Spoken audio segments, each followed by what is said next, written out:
Idea of Culture, chapter 8 of Muckle, Gonzalez, and Camp.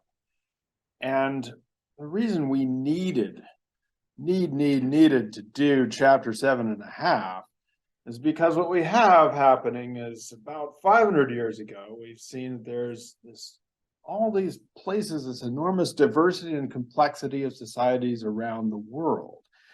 And that these places that were not very important to global history up until then become global empires. They're setting up these global trade networks, new hierarchies, and transforming the people that they would encounter. And of course, the people they would encounter talked back and transformed the Europeans as well, but it really shaped how the modern world would be established and developed.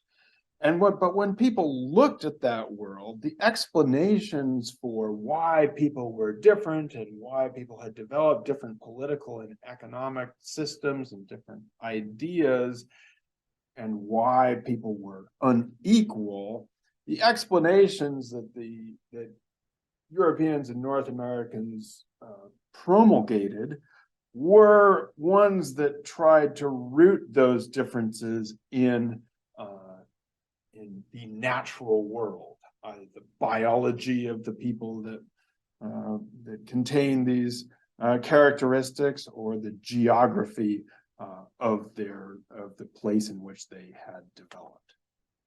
And so when anthropology comes out with the idea of culture, they're taking a word which had already existed. The idea of culture had already been an idea, but it corresponded more to the idea of what we still have of high culture, people who go to museums and are cultured, and or to the idea of agriculture, who are able to drink wine and participate in those highfalutin areas. But what anthropology did is they took this word, which wasn't very much in use at the time, and used it to say that is what determines human difference. And so what they were trying to do is to speak against these hierarchies that had been developed and naturalized by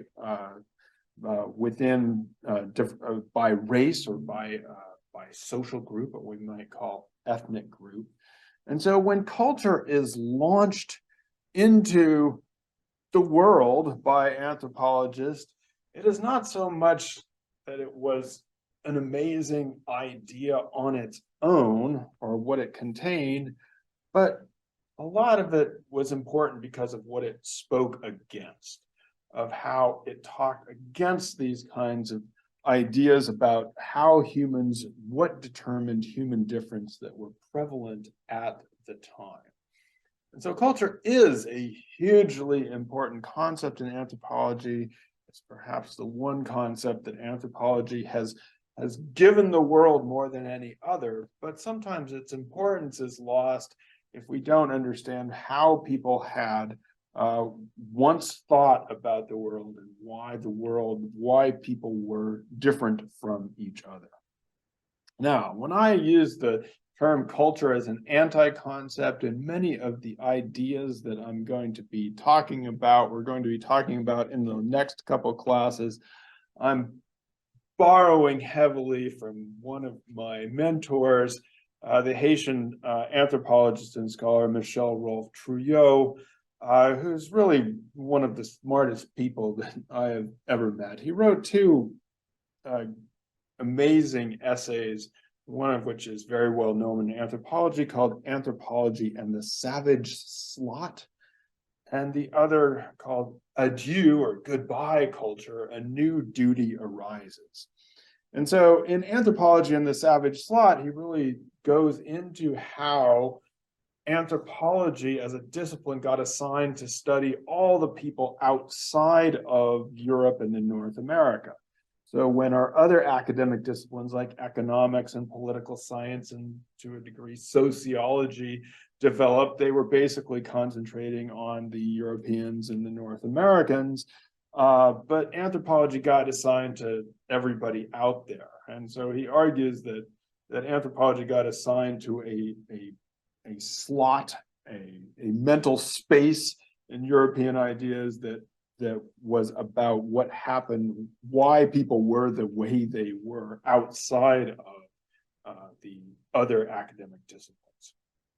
I'll talk about on Friday a little bit about why he thinks the idea of culture, you have to be very careful with it now, because in some ways it's become what it wanted to replace. So Trouillot divides the culture concept into two parts, which in some ways correspond to what Michel-Gonzalez and Camp they call the parts of culture. I would contain those all in part one, and then the 4 characteristics of culture, I would contain those all in part 2. But the culture concept part 1, well, Ariana, what do we learn is very important about culture? Brings together a group of people. And so the first part of the culture concept is quite simple. They're both simple. These are easy ideas, but again, their importance is that as compared to what people believed before them. So the first part is that human behavior is shared and patterned. We make sense of our behavior in comparison to others, and we develop patterns which are shared in at different times and places. And so Michel-Gonzalez and Camp say that culture contains the ideas of how we think. So what sorts of things that we're thinking about and how we are communicating those ideas. Our behavior, what we do, is influenced by our culture. And also, importantly, what we make, so what we produce, and as they put it, what we have. So our ideas about the world and our behavior becomes part of how we produce food, stuff, the kinds of desks and chairs that you're sitting in right now. That's called material culture, as we've seen from archaeology. But then that influences our behavior and our ideas about the world as we come into a space.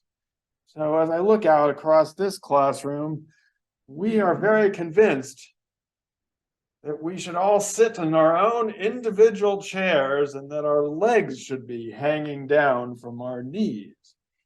Whereas in other societies, we wouldn't need these chairs and desks. We would have grown up being able to squat and just sit there for a couple hours and we'd be fine, just sitting there on our heels. Sometimes ask people to do that for a while, but it's too hard for me. It's too painful because we're not brought up in that kind of society. And so our material culture, what we have and make, has a kind of feedback loop with our behavior and our ideas about the world and our patterns of how we live. So that's part 1. The second part is crucially important, is that the patterns and the sharing are learned. They are learned to us from, not necessarily from school. In fact, most people around the world haven't gone to, and traditionally didn't have this kind of formal schooling that we're having, but we soak them up from the time that we are babies so that we would feel completely comfortable squatting for 2 hours. If we had been raised in that kind of a society, we learn how to do these things. That means that they are not determined by the natural world. And when I say determined and I've underlined it, I mean, that's not to say that the world out there isn't important, that our biology isn't important. But it's that our biology, our genetics, our skeletons, our tongues and our larynx are not determining the kind of language we'll speak or the kind of ideas that we'll have. Of course, biology is important, but it doesn't determine our behavior and thoughts or the world that is outside what we call the natural environment, the geographic determinism, which we've talked about. So we learn how to be a particular kind of human in a cultural way. And so how we learn this is through a process that is called enculturation or socialization. And a lot of this comes from our caregivers, often our parents, but whoever happens to be giving us care, our elders, but it also happens through our peers and how we talk to each other, and our siblings and the people around us have a lot to do with how we think and behave. We will be talking in the next class a lot about the enculturation process. I'll send you an article called Our Babies Ourselves, which talks about how people raise kids and in different ways and what we should think about that. And we'll be comparing that with the middle part of the chapter, which also talks about raising children, this process of enculturation and training. So we'll be doing that. But one thing before we get there, Alex, what else does culture involve? What do we need?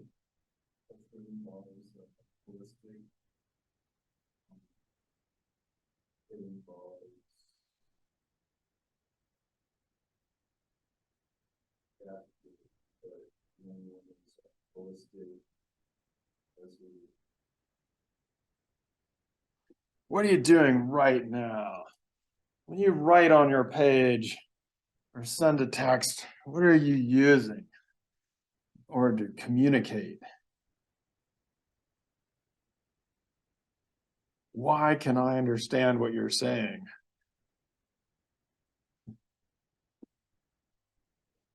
Language, and especially symbolic language. So it involves symbols. We use language. We'll be talking about language later on. Spend almost a week on language coming up in the middle of this unit, but we think about what we're doing. So often a lot of culture passes without us thinking about it, right? We do things, we sit down and hold our pen in a certain way without ever bringing it to consciousness, but we also think about it, and we use symbols to stand for thoughts, ideas, to communicate things in the world. So we anthropologists insist that culture is learned and that it shapes human behavior, and that as such we have to be careful about imposing our own cultural norms, our own learned symbols, our own patterns of behavior, about imposing them upon others. And so at a time, I believe I perhaps showed you this quote from a while ago, but one of the early anthropologists, Ruth Benedict, in the I think this would have been around in the 1920s and 1930s, when people were really revving up on trying to make the world unsafe for human difference, insisted that anthropology's purpose was to make the world safe for human differences, that just to speak against the kind of hierarchies and transformations and militarized transformations that had happened in the past and were indeed happening at that time. So culture became a key way in which anthropology tried to introduce a different way of thinking about human difference, human behavior, human patterns.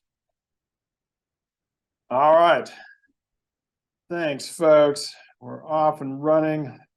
We'll, like I said, we'll read some stuff about enculturation for Friday.